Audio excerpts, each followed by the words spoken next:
Oh jamaah, alhamdulillah. Alhamdulillahirobbilalamin. Masih di Islam itu Indah, masih di tema kita hari ini. Buat yang baru bergabung kita ingatkan lagi ya. Temanya adalah andai aku harus berjuang sendiri. Dengan bintang tamu yang ada di studio ini ada Aldila Jelita. Masya Allah. Dila langsung aja nih, mungkin masih ada kesempatan untuk nanya, tanya terus Dila. Iya, mau tanya. Tadi kan ini udah, sekarang udah Tuti. Boleh. Iya silakan Kak Dila. Pengen nanya Bunda, kalau kita sama anak-anak tuh lebih baik berkata jujur atau enggak, maksudnya dalam keadaan kita kan suka nanya gitu keadaan kita gimana, lebih baikkah kita ngomong jujur keadaan kita atau lebih baik kita berbohong demi kebaikan lah, ceritanya kayak gitu. Menurut Bunda gimana? Baik Kak Dila, bismillahirrahmanirrahim. Izin Ustaz Maulana, Kak Fadli dan siap Bunda. Bismillahirrahmanirrahim. La haula wa la quwata illa billahil aliyyil azim. Dalam ajaran agama Islam, Allah memerintahkan kita untuk berkata benar, untuk berkata mulia, untuk berkata lembut, dan berkata yang sebenarnya. Dan di dalam agama Islam tentunya kita dilarang berbohong. Bahkan Nabi itu sifat yang wajib diketahui oleh, yang wajib sifat kepada Nabi itu ada 4 kan? Siddiq, amanah, tabligh, fatonah. Urutan pertama adalah jujur. Apa itu jujur? Berkata yang sebenarnya. Itu yang diajarkan oleh baginda Rasulullah Sallallahu Alaihi Wasallam. Siapa lagi sebagai contoh teladan yang harus kita ikuti selain daripada akhlak baginda Rasulullah Sallallahu Alaihi Wasallam? Tetapi, nah ini nih permasalahannya, bagaimana jikalau di dalam rumah ini, dalam rumah tangga ada anak, kita sedang ada sedikit masalah dengan suami. Bagaimana cara bersikap kita? Bagaimana cara kita menghadapi anak? Bertanya. Dan pertanyaan itu memang menuju kepada ketidakpengetahuan anak. Dan itu memang kepada masalah kita. 2 yang harus kita pikirkan itu 2 pilihan. Berbohong atau jujur.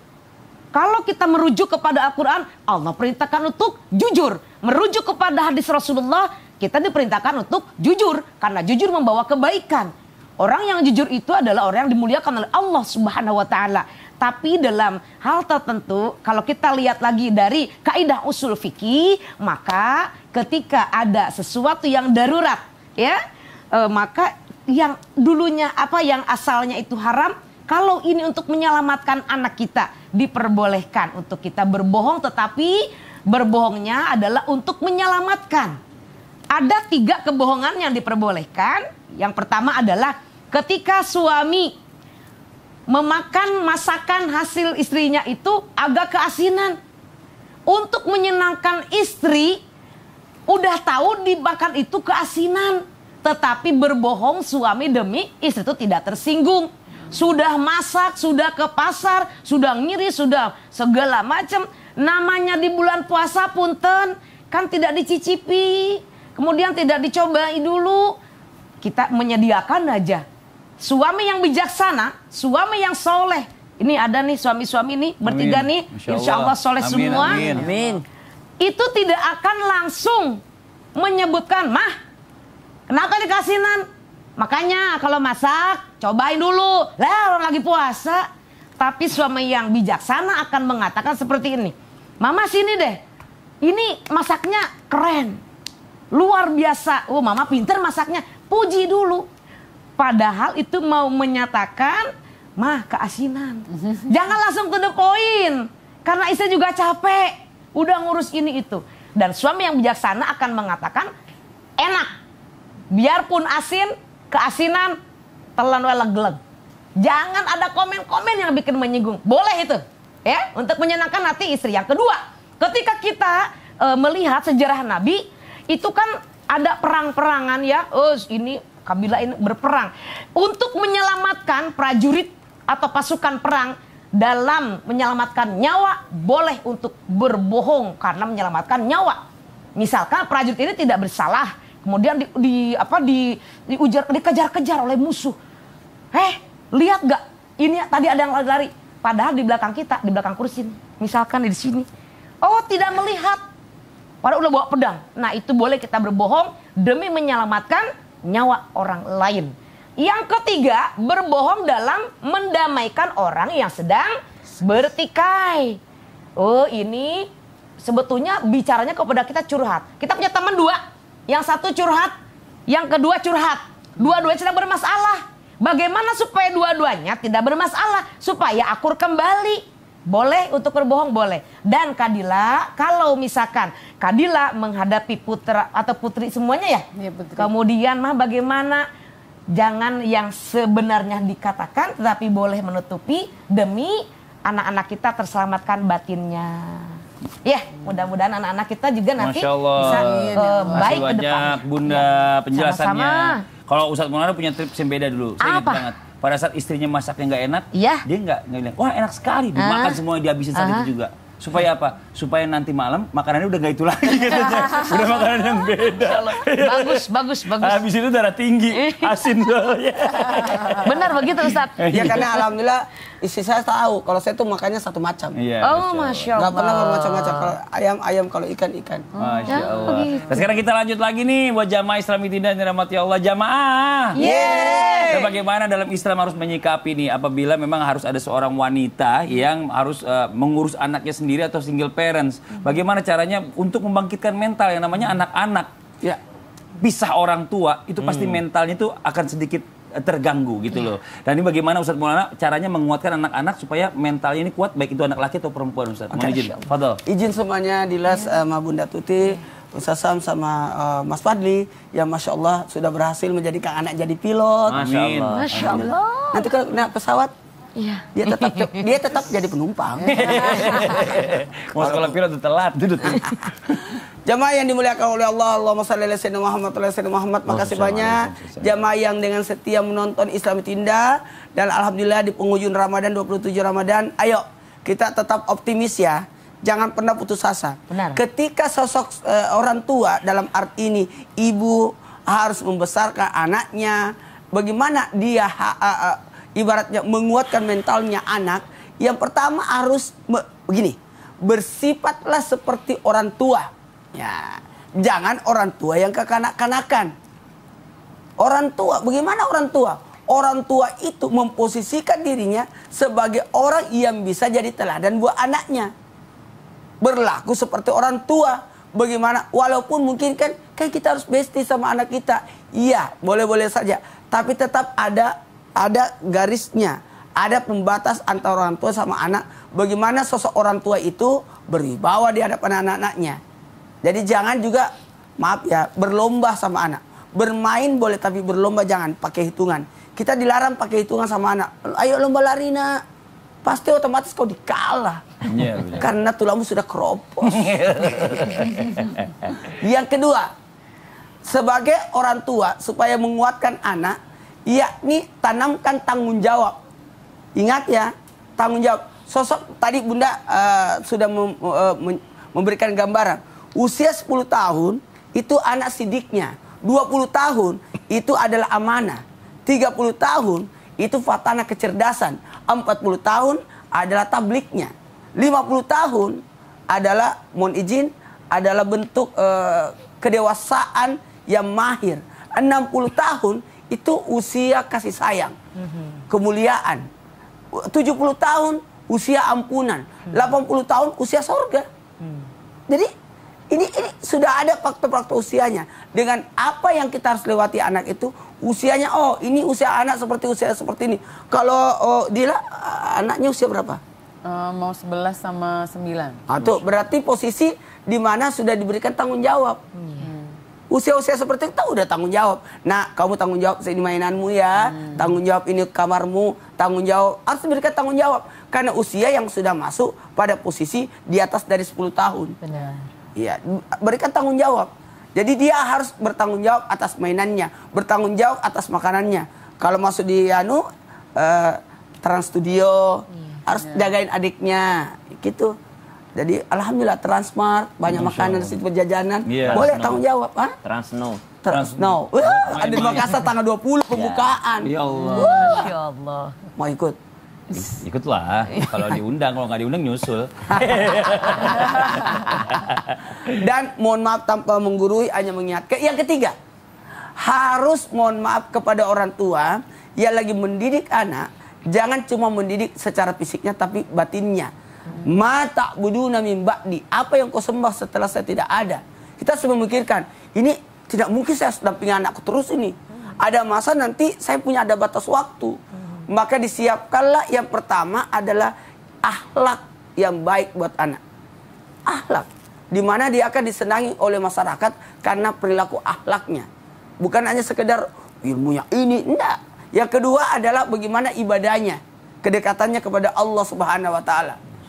Sehingga hebat. Dan satu lagi, bagaimana interaksinya sama lingkungan. Jadi 3 ini harus ditanamkan, akhlaknya, ibadahnya, lingkungannya. Masya Allah. Jadi kita bisa lepas dia. Tuh Ustaz Syam, tuh harus denger tadi ngajarin Ustaz Maulana. Di depan anak itu kita harus berwibawa. Bisa pecicilan bersama teman-teman gitu. Siapa ya. itu? Bukan nggak ada ya? Yang ada itu nggak ada tadi yang kedua. Nggak ada sih, kita nggak ada. Tambahan itu mah. Tambahan. Ini Masya Allah luar biasa jemaah ya. Karena memang mendidik anak ini nggak gampang. Berdua aja suami istri lengkap aja, anak-anak aja masih bisa macam-macam gitu. Mendidiknya cuma sendiri. Nah sekarang nih buat para Tunggu dulu, wanita. buat Dila, harus tetap ada figur ayah. Iya. Entah itu kakeknya kah, atau siapapun, atau pamannya. Ya. Sebagaimana Nggak menawarkan, bisa saya menawarkan juga, menawarkan. Ya Allah, ya Allah. Dengerin dulu. Dengerin dulu. Iya, saya lagi Kita dengerin belajar ini. dari Nabi. Walaupun Nabi ayahnya meninggal, tapi ada sosok kakek. Abdul Muthalib, ada sosok paman Abu Talib. Yang figur sosok seorang ayah. Kalau anak tidak ada figur ayah, ataupun seperti saya, tidak punya figur ibu, itu bahaya. Iya. Anak nanti rusak. Kalau udah nggak punya kakek, anggap aja ini kakeknya. Maksudnya gitu ya. Jadi kakeknya jadinya. Jadi bagaimana? Masya Allah jamaah. Yeay. Nah nih buat para wanita yang di luar sana yang sedang single parent nih, bagaimana nih caranya Islam nih ya? Mungkin Ustaz Syam nanti bisa menjelaskan menyikapi para wanita ini yang memiliki agak memiliki sifat pemaaf ya single parent ini, dan juga memiliki rasa ikhlas dalam berjuang untuk mencari nafkah, mungkin juga tanpa ada rasa benci, dendam dan lain-lain. Mohon izin penjelasannya Ustaz Syam. Baik, bismillahirrahmanirrahim. Habib guruku Ustaz Maulana, Mas Fadli, Bunda Tuti, Adila serta guru-guru kami yang dimuliakan Allah Subhanahu wa taala. Jamaah Islam itu indah dimuliakan Allah Subhanahu wa taala. Yang pertama, maaf itu perlu dipelajari dan diusahakan. Kenapa? Suatu ketika Sayyidina Umar bin Khattab radhiyallahu anhu pernah dipancing amarahnya. Jadi ada seseorang yang berusaha untuk memancing amarah daripada Sayyidina Umar bin Khattab ketika Sayyidina Umar bin Khattab menjabat sebagai seorang khalifah, Amirul Mukminin. Maka orang ini berusaha bagaimana caranya mendekati Umar dan membuat Umar marah. Maka orang ini mendekati Sayyidina Umar bin Khattab dengan mengatakan, wahai Umar, engkau itu tidak amanah, engkau itu pengkhianat, engkau itu merusak negara, engkau itu merusak Islam. Subhanallah, banyak kalimat-kalimat yang dilontarkan sampai bergetar Sayyidina Umar bin Khattab radhiyallahu anhu merasakan kemarahan itu ada dalam diri Sayyidina Umar bin Khattab. Ini sekelas Umar bin Khattab, sahabat yang menyentuh tangannya Nabi langsung, sahabat yang ditakuti oleh syaitan yang ada di masjid pun semua kabur kalau ada Umar bin Khattab. Tapi sekelas Umar bin Khattab pun bisa marah gitu ya. Ketika diejek-ejekin, ketika dijelek-jelekin, Umar bin Khattab hendak bangkit daripada kursi beliau. Lalu dibisikin sama asistennya dengan mengatakan, wahai khalifah, wahai Amirul Mukminin, khudhil afwa wa'mur bil urfi wa'arid anil jahilin. Ini ayat Allah Subhanahu wa taala dalam Al-Qur'an yang berartikan khudhil afwa, ambillah maaf itu. Artinya beramallah dengan maaf itu. Wa'mur bil urfi, dan perintahkan dengan cara yang baik. Kemudian wa'arid al jahil, ya udahlah kalau orang bodoh jauhin aja gitu, cuekin aja kali, ini mah dia mau mancing emosi doang gitu. Subhanallah, artinya seperti itu arti bebasnya ayat tadi. Kemudian Umar bin Khattab tetap, apakah Umar bin Khattab langsung redam amarahnya ketika membaca ayat ini dan dibacakan ayat ini? Oh tentu saja tidak. Subhanallah, Umar bin Khattab sambil menahan amarah tapi sambil ngulang-ngulang ayatnya. Khudil afwah wa'mur bil urfi wa'arid 'anil jahil. Subhanallah. Artinya sekelas Umar bin Khattab radhiyallahu anhu perlu latihan juga untuk menahan amarah tadi, untuk bisa memaafkan orang. Subhanallah. Jadi seorang manusia wajar ketika dia ada rasa marah. Misal ada kejadian yang terjadi yang tidak kita inginkan, misalnya dikhianati atau apapun itu, pasti menimbulkan amarah dalam diri, dan memaafkan itu perlu untuk dilatih dan minta sama Allah agar dimudahkan memaafkan orang lain. Itu yang pertama. Yang kedua, bagaimana agar bisa ikhlas? Ya, kita harus tahu dulu apa itu ikhlas. Ikhlas itu adalah sesuatu yang kita lakukan memang benar-benar karena Allah Subhanahu wa taala. Ya udah, karena ibadah aja gitu. Contoh misalnya seorang ibu yang membesarkan anak-anaknya sendirian, gak usah, nah saya besarkan supaya kau nanti baik sama ibu. Berarti belum ikhlas. Subhanallah. Kenapa? Pengen dibalas sama anaknya. Ya, pengen dibalas sama anaknya nanti. sendiri. Ya udah, kalau ikhlas itu membesarkan anak, kenapa? Karena memang Allah yang suruh. Kata Allah Subhanahu wa taala, ba'da naqulu billahi minasyaitonir rajim, ولا تقتلوا أولادكم خشية إملاق نحن نرزقكم وإياهم.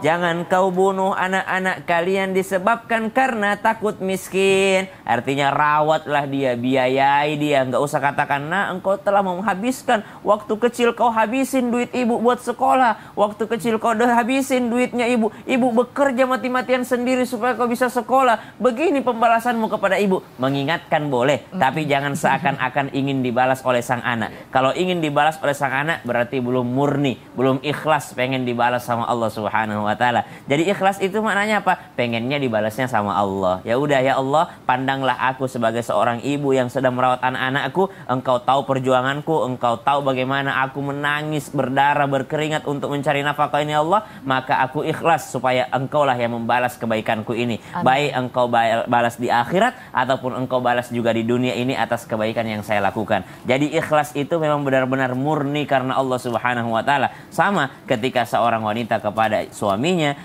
dari anak kepada orang tuanya. Jadi nggak usah nunggu orang tua berterima kasih. Ketika kita kasih sesuatu kepada orang tua, ya udah nggak usah. Ada orang tua nggak tahu berterima kasih, ya sudah gitu. Biar Allah yang menjadi perantara terima kasihnya orang tua kepada kita. Allah Ta'ala alam. Terima kasih banyak Ustaz. Nah, buat jamaah Islam itu yang ada di rumah, jangan kemana-mana dulu. Setelah ini kita akan lanjut lagi.